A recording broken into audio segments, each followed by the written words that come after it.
السلام عليكم. لسه بنكمل كلامنا عن أصعب الكلمات في الإنجليش. بص كده للكلمة دي، معناها دون جدوى، اسمها futile. futile futile. طب الكلمة دي معناها عاصفة، اسمها gale. gale gale. طب الكلمة دي معناها مؤدب أو أنيق، اسمها gallant. gallant gallant. طب الكلمة دي معناها مناورة، gambit. gambit gambit. طب الكلمة دي معناها ودود أو لطيف، اسمها genial. genial genial. بص كده للكلمة دي، معناها نذير أو تنبؤ، harbinger. harbinger harbinger. الكلمة دي معناها مغرور أو متكبر، اسمها haughty. haughty haughty. الكلمة دي معناها خراب أو دمار، اسمها havoc.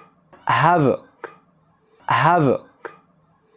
الكلمة دي معناها وثني، اسمها heathen. heathen heathen. الكلمة دي معناها سيطرة، اسمها hegemony. hegemony hegemony. الكلمة دي معناها يعرقل، اسمها hinder. hinder hinder. الكلمة دي معناها عدو أو خصم، اسمها hostile. hostile hostile. وفي الأمريكان hostile.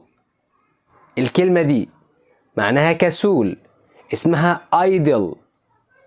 idle idle.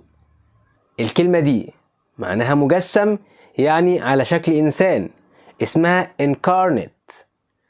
incarnate incarnate incarnate. الكلمة اللي قدامك دي معناها دافع، اسمها impetus. impetus impetus. طب الكلمة دي معناها ثرثرة، اسمها jabber. jabber jabber. الكلمة دي معناها مصطلحات، اسمها jargon. jargon jargon. الكلمة دي يعني رحلة قصيرة، اسمها jaunt. jaunt jaunt. الكلمة دي معناها مرح أو مرح، اسمها jolly. jolly jolly.